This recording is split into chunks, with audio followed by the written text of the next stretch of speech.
तो भाई final boss का रिटर्न हो चुका है स्मैकडाउन के ऊपर फाइनली। और ये न्यूज मैंने तुम्हें कल ही दे दी थी, लेकिन मैं इसके ऊपर सिर्फ इतना ही कहना चाहूंगा कि भाई एक दिन पहले जो है WWE के लिए जो हाइप थी ना भाई, जो रेसलमेनिया को लेकर जो हाइप चल रही थी या फिर जो भी आजकल माहौल था वो काफी ठंडा था भाई। WWE को देखने का मन नहीं कर रहा था ज्यादा कुछ, और ना ही उसके बारे में ज्यादा बात करने का कुछ मन कर रहा था कि भाई करे तो करे क्या। अगर हम स्मैकडाउन देखने जा रहे हैं, रॉ देखने जा रहे हैं, तो हम किस चीज के लिए देखें। लेकिन जब रॉक ने एडवर्टाइज किया अपने आप को, तो भाई एक हुक बना के भाई हमें इसके लिए देखना है कि भाई रॉक आकर क्या करने वाला है। और रॉक ने आकर जो कहा है भाई, वो सारी बातें बहुत ही गहरी है भाई, उनको समझने में थोड़ा टाइम लगेगा, लेकिन हम पहले देखते हैं कि उसने कहा क्या है। तो सब कुछ मैं तुम्हें अच्छे से बताता हूँ इस वीडियो में, सिर्फ द रॉक से रिलेटेड बातें होंगी, बाकी के स्मैकडाउन की एक दूसरी वीडियो बनाएंगे। तो जल्दी से सब कुछ तुम्हें समझाता हूँ कि क्या एक्चुअल में चीजें हुई कैसे। तो सबसे पहले जो है शो के ऊपर कोडी रोड्स और निक ऑल्डिस होते हैं। हमें पता है कि एडवर्टाइज किया गया था एक 6 man tag team match show के लिए, उस चीज में कोडी रोड्स थे, लेकिन कोडी रोड्स को पता चलता है कि उन्हें हटा दिया गया उस मैच से। वो जाकर निक ऑल्डिस से पूछते कि तुमने ऐसा क्यों किया, तो निक ऑल्डिस ने कहा कि देखो ये सब मेरे हाथ में नहीं है कि लोगों को मैं मैचेस से हटा दूं, ऐसी चीजें जो है सिर्फ फाइनल बॉस कर सकता है। तो उसने तुम्हें वहां से हटाया, वो तुम्हें मिडिल ऑफ द रिंग चाहता है, वो तुम्हें रिंग के बीच में मिलना चाहता है, तो जाओ जाकर मिलो उससे। जिसके बाद जाकर कोडी रोड्स डेमियन प्रीस्ट से मिलते हैं। डेमियन प्रीस्ट पूछते हैं कि क्या ये द रॉक करना क्या चाहता है, तुम्हें हमारे मैच से हटा दिया। कोडी ने कहा कि मैं नहीं जानता, लेकिन वो आ रहा है और वो फाइनल बॉस है तो वो कुछ भी कर सकता है। देखते हैं कि आज वो क्या करने वाला है। जिसके बाद भाई एक लंबी सी गड्डी, मतलब फास्ट एंड फ्यूरियस वाली गड्डी आती है भाई ड्रिफ्ट मारती हुई, और उसमें से निकलते हैं द रॉक। अपनी एंट्रेंस स्टार्ट करते हैं, और एंट्रेंस भाई यहाँ पर जो है एक बार जब ये एंट्रेंस स्टार्ट हुई, जो उसके बाद जो ये अचानक से ये एंट्रेंस बदल गई भाई मुझे पर्सनली लगा कि भाई जैसे सेंटोस एस्कोबार आ गया, लगता है हमारा काट दिया द रॉक के बजाय अब ये सेंटोस एस्कोबार को दिखाने वाले हैं। लेकिन भाई द रॉक ने कुछ रिमिक्स किया था, इसके बारे में उन्होंने बताया, उसके बारे में बात करेंगे। कि यहाँ पर एक अलग तरीके की इलेक्ट्रिसिटी लेकर आते हैं, और जिस तरीके से वो स्टार्टिंग में अपना गूज़बम्प्स वाला सीन करते हैं भाई, वो काफी अमेजिंग था। रॉक यहाँ पर पूरी एंट्रेंस कर रहे होते हैं, रिंग के अंदर वो चले जाते हैं, लेकिन उन्हें दिखता है कि भाई फैन का जो है मोबाइल नीचे गिर गया है, तो वो रिंग साइड पर जाते हैं, मोबाइल को उठाते हैं और उस फैन को वापस दे देते हैं। तो भाई इसको तुम जो है लोगन पॉल से जोड़ सकते हो। लोगन पॉल ने फैन का जो मोबाइल है वो छीन कर तोड़ दिया था, लेकिन रॉक ने आकर भाई वो मोबाइल उठाकर दिया है एक बंदे को जिस फैन का गिर गया था। मतलब ये चीजें जो है कनेक्ट की जा सकती हैं अगर करनी हो किसी को, वो सब हम बाद में देखेंगे। लेकिन भाई रॉक ने उस फैन का जो है वापस कर दिया मोबाइल, और उसके बाद रॉक रिंग के अंदर आते हैं, सारी इलेक्ट्रिसिटी को अपने अंदर महसूस करते हैं, जो भी अरीना के अंदर जो उनके लिए चैंट्स लग रहे होते हैं। जिसके बाद द रॉक अपना प्रोमो स्टार्ट करते हैं, और वो स्टार्टिंग में कहने लगते हैं कि ठीक है चीजों को वैसे स्टार्ट करते हैं जैसे हम करते हैं, फाइनली द रॉक। अरे लेकिन मुझे पहले करने दो, पहले मुझे करने दो भाई। अरीना पहले लग गया था करने में, तो रॉक कहते कि अरे मुझे करने दो, रुको जरा, फाइनली द रॉक। लेकिन भाई फिर से अरीना बोल देता है is come back on new Orleans. लेकिन उसके बाद द रॉक कहते हैं कि हाँ ठीक है मैं वापस आ चुका हूँ, लेकिन एक और चीज न्यू ऑरलैंड में वापस आ चुकी है, और वो है WrestleMania is come back on new Orleans.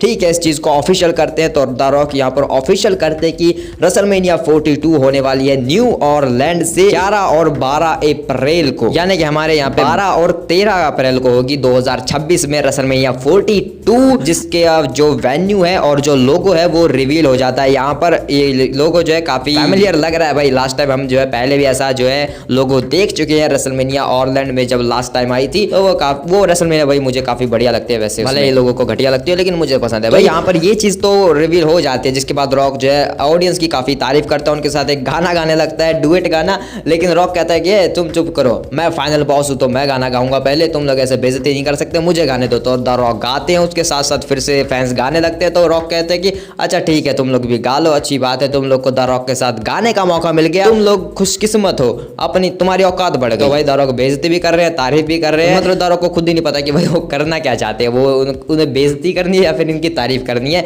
लेकिन उसके बाद द रॉक भाई मेन मुद्दे पर आते हैं, कहते हैं कि मैं यहाँ पर सिर्फ इसी चीज के लिए नहीं आया था, एक और चीज है जो मुझे करनी है। यहाँ पर मैं किसी को कॉल आउट करने के लिए आया हूँ, किसी को बुलाने के लिए इस रिंग के अंदर, जिसकी मैं बहुत इज्जत करता हूँ, जिससे मैं बहुत मानता हूँ, तुम सब भी बहुत मानती हो, क्योंकि वो है हमारा WWE चैंपियन।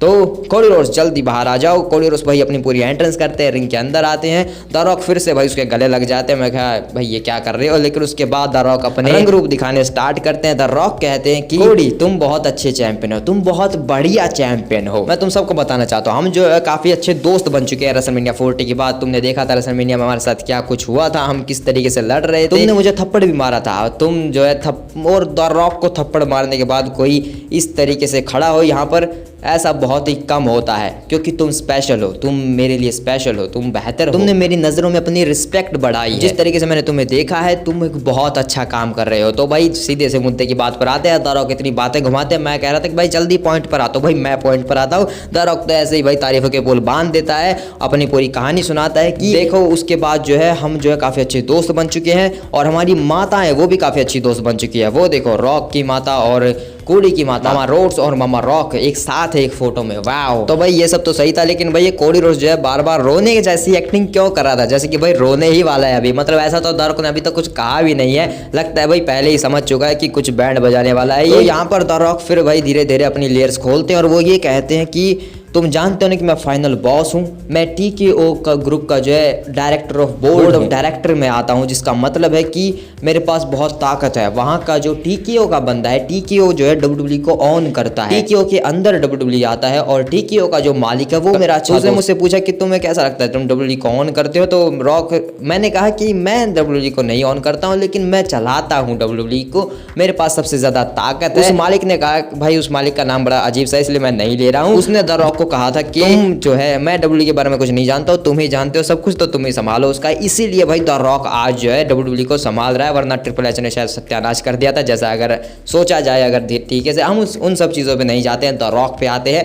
द रॉक यहाँ पर ये समझाते हैं कि वो WWE को चलाते हैं, वो सबसे पावरफुल है, इसीलिए कोडी रोड्स जो है उनका चैंपियन है। लेकिन द रॉक चाहते हैं कि कोडी तू मेरा चैंपियन बने, मैं चाहता हूँ तू मेरे साथ आ जाए, मैं चाहता हूँ एक भाई, मेरे पास कोई भाई नहीं है। लास्ट टाइम जब तू लड़ रहा था, जब यहाँ पर मैं आया था, तो रोमन रेंस चैंपियन था, इसलिए मैं उसका साथ दे रहा था, लेकिन अब तू चैंपियन, तो इसलिए मैं तेरे यहाँ पर खड़ा हूँ। तूने मुझे जो है काफ़ी इंस्पायर्ड किया है, और मेरी बात सुन, मैं चाहता हूँ कि तू और बड़ा बने, यहाँ से और ऊपर जाए, तू बहुत ही बढ़िया बने, सबसे ऊपर, द रॉक से भी ऊपर। द रॉक भाई अपनी फ्लेक्सिंग करते हैं, और वो कहते भी कि देखो मैं फ्लेक्स नहीं कर रहा हूँ, लेकिन मेरे पास जो है सबसे ज़्यादा बड़ी फैन फॉलोइंग है, सबसे ज़्यादा फॉलोवर मेरे पास है, और इसलिए मैं सबसे बेहतर अमेरिकन हूँ, सबसे ज़्यादा फैन बेस और मेरा ही है इस पूरे स्पोर्ट्स इंटरटेनमेंट में, पूरे सोशल मीडिया के ऊपर सबसे ज़्यादा अगर फैन फॉलोइंग किसी की है तो वो मेरे पास है। वो तेरे पास भी हो सकती है, वो सब कुछ तेरा हो सकता है, हर एक चीज़ जो सपना जो तूने ख्वाब देखे वो सब पूरे हो सकते हैं, तेरे ख्वाब, तेरे बच्चों के ख्वाब, तेरी बीवी के ख्वाब, हर एक चीज़ पूरी हो सकती है। यहाँ पर मैनिपुलेट करने का कोशिश करते हैं द रॉक कोडी रोड्स को। वो कहते हैं कि अगर तू मेरे साथ आ जाए, जो मैं कह रहा हूँ वो तू कर दे, तो तेरी हर एक मनोकामना पूरी हो। तो भाई वही विलन वाली चीज़ है, जब एंड में जाकर विलन, इस बारे में बात हम बाद में करेंगे, लेकिन फिलहाल द रॉक यहाँ पर ये कह देते हैं कि अगर तू मुझे वो दे दे तो ये सब चीज़ें हो सकती हैं। तो कोडी रोड्स कहते हैं कि अच्छा तुम ये चाहते हो कि तुम बस इसके लिए ये कर रहे हो, ये बेल्ट, ये चैंपियनशिप तुम चाहते हो, उसके बाद मैं तुम्हारा चैंपियन बन जाऊं, तुम ऐसा चाहते हो? तो द रॉक कहते हैं कि नहीं नहीं नहीं नहीं, मैं चाहता हूं तुम मेरे चैंपियन बनो, लेकिन मैं नहीं चाहता कि ये टाइटल मेरे पास हो, नहीं, मैं चाहता हूं कि तुम मेरे लिए काम करो, मैं तुमसे तुम्हारी आत्मा चाहता हूं। भाई ऐसा कहते हैं द रॉक कि उसे चाहिए कोडी रोड्स की सोल। द रॉक भाई कोडी रोड्स की आत्मा चाहता है, तो भाई वो आत्मा ले कैसे सकता है? इसके ऊपर तो काफी सारे मीम्स बन सकते हैं। अगर WWE से रिलेटेड कहा जाए तो क्या भाई द रॉक अंडरटेकर तो है नहीं जो उसके पास लुटिया कहाँ है? भाई तुम अंडरटेकर बनना चाहते हो, तुम्हारी लुटिया कहाँ है? भाई लाओ आत्मा को कैद करने की लुटिया। या फिर देखा जाए तो भाई मार्वल से कनेक्ट करते हैं, मेफिस्टो थोड़ी हो तुम जो तुम घोस्ट राइडर बनाओगे इसको कॉन्ट्रैक्ट साइन करके, नहीं भाई तुम वो चीजें नहीं कर सकते। तुम द रॉक हो भाई, कौन से तंत्र मंत्र फूकना चाहते हो? व्हाइट सिक के साथ कोई कॉन्ट्रैक्ट बनाया क्या? द रॉक की जो है काफी अजीब वर्ड्स है भाई यहाँ पर, जिसके ऊपर वो एक्सप्लेन करते हैं चीजों को बाद में, लेकिन यहाँ पर वो ये कहते हैं तुझे जवाब देने की अभी कोई जरूरत नहीं है, चेंबर तक तू सोच ले, अपने बीवी बच्चों के साथ सबसे जाकर मिल, उनसे बात कर, उसके बाद तुम मुझसे आकर मिल, एलिमिनेशन चेंबर में मैं तुझसे मिलूंगा। तो यहाँ पर भाई ऑफिशियल हो जाता है कि द रॉक और कोडी रोड्स दोनों एलिमिनेशन चेंबर का पार्ट होने वाले, और वहां पर कोडी रोड्स आंसर करेंगे द रॉक के इस ऑफर को कि क्या वो अपनी आत्मा बेचना चाहते हैं, द रॉक के हवाले करना चाहते हैं या नहीं। तो देखते हैं कि भाई चेंबर में वो चीजें होंगी तब होंगी, लेकिन इसके बाद द रॉक गए थे सीधा प्रेस कॉन्फ्रेंस में। स्मैकडाउन के बाद एक प्रेस कॉन्फ्रेंस रखी गई थी न्यू ऑरलैंडो में, वहां पर वो गए और वहां पर उस प्रेस कॉन्फ्रेंस में रॉक से काफी सारे सवाल पूछे गए, जिनका भाई जो अगर तुम जाकर सुनोगे तो काफी मजा आएगा। रॉक ने काफी हिस्ट्री वगैरह बताई अपनी, रॉकी माविया के टाइम की और बहुत कुछ, लेकिन हमारे लिए जो स्टोरी का पार्ट है वो ये है कि द रॉक यहाँ पर न्यू ऑरलैंड की काफी तारीफ करते हैं। WrestleMania 42 वहां पर होने वाली है, तो अच्छी बात है। है वो मेरे लिए, TKO के लिए, WWE के लिए, UFC के लिए ये जो न्यू ऑरलैंड सिटी है ये काफ़ी बेहतर है, ये काफ़ी स्पेशल है, ऐसा कहते हैं द रॉक। और जब मुझसे कोडी रोड्स के बारे में पूछा जाता है कि सोल वगैरह क्या चक्कर है, तो द रॉक ने कहा कि हम जो है डिस्कस कर रहे थे, ट्रिपल एच, निक खान, मैंने ऐसे ही ऐसे पिच कर दिया कि क्या हो अगर मैं ऐसा कहूँ। हम जो है थोड़ा बोल्ड जाना चाहते हैं, ऊपर तक जाना चाहते हैं, काफ़ी वाइल्ड के ऊपर। तो हमने सोचा कि ये काफ़ी बेहतर है जब मैं ऐसा कहूँगा कि मैं तुम्हारी सोल चाहता हूँ, तो ये काफ़ी अमेजिंग चीज़ है। तो इसलिए हमने ये किया और मैं इसको अनप्रेडिक्टेबल की तरफ देखता हूँ कि ये चीज़ें जो इस तरीके से अनप्रेडिक्टेबल होंगी कि भाई इसका मतलब क्या है। तो भाई द रॉक खुद से चाहते हैं कि चीज़ें अनप्रेडिक्टेबल हो, कि ये कहना क्या चाहते हैं। तो द रॉक ने जानबूझकर ये चीज़ें की है और द रॉक का कहने का मतलब क्या है, तो वो सब चीज़ें जो हमें आगे जाकर पता चलेंगी इन फ्यूचर में। एलिमिनेशन चेंबर तक के लिए भाई हाइप बहुत ज़्यादा बढ़ चुकी है अब, और ऊपर से रेसलमेनिया के लिए भी शायद अब जो है एलिमिनेशन चेंबर से बहुत ज़्यादा हाइप होने वाली है। तो जो मरी हुई चीज़ें थी वो वापस से जिंदा हो चुकी हैं। द रॉक जो है भाई आत्मा कैद करने की कोई तकनीक लेकर आया है, कैसे करेगा वो। लेकिन इसके ऊपर द रॉक का ये कहना है कि जो द रॉक और कोडी की स्टोरी है वो किसी टाइटल के लिए नहीं है, किसी चैंपियनशिप के लिए, किसी मैच के लिए नहीं है, ये कुछ अलग है। फाइनल बॉस और कोडी की स्टोरी जो है वो इन सब चीज़ों से परे है, कुछ अलग है। तो भाई तुम सोच रहोगे कि भाई शायद ये तो फिर टाइम वेस्ट है अगर तुम्हारा मैच नहीं होगा। तो भाई ये सोचो, रॉक ने ये तो कहा है कि वो सब चीज़ें जो है इस दुनिया में रिंग के अंदर ही आकर खत्म होती हैं, बातों से कभी कुछ चीज़ें खत्म नहीं होती है,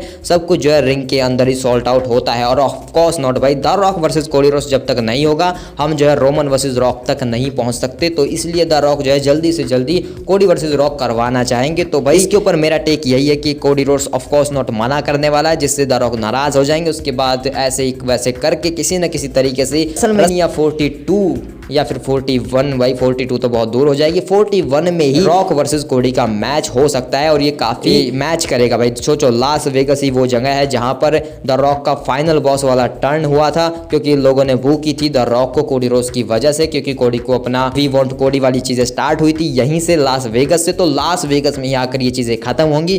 कोडी रोड्स को जो है हील टर्न करवाना चाहते हैं द रॉक। द रॉक कहते हैं कि तू अपनी जो है वो इविल पर्सनैलिटी को बाहर लेकर आ, अपनी होमलैंडर वाली चीजों को बाहर लेकर आ। द रॉक ऐसा कहना चाहते हैं।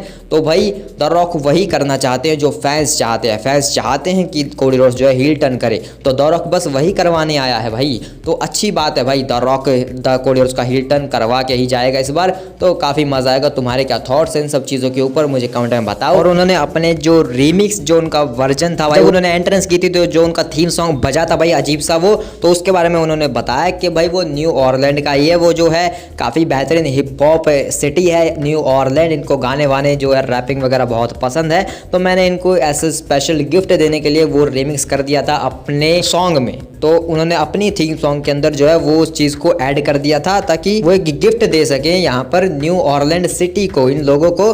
तो भाई मैं तो कहूँगा भाई ठीक है, तुमने उनको खुश करने के लिए ये चीज़ कर दी भाई। मुझे आगे से उस गाने में ना वो बंद चीज़ नहीं दिखनी चाहिए भाई। सच में ऐसा लग रहा था जैसे संतोष एस्कोबार एंट्रेंस कर रहा है भाई। भाई मुझे ये लगा कि भाई पहले रॉक का गाना बजा, फिर लगा कि काट दिया भाई इन्होंने, संतोष एस्कोबार को भेजने लगता है, ऐसा लग रहा था भाई। तो भाई ऐसा मैं नहीं चाहूंगा कि भाई द रॉक जो है इसी एंट्रेंस थीम सॉन्ग को यूज करे हर बार, इस रिमिक्स वाले वर्जन को। तो भाई ऐसा ना करे भाई द रॉक, तो अच्छा होगा।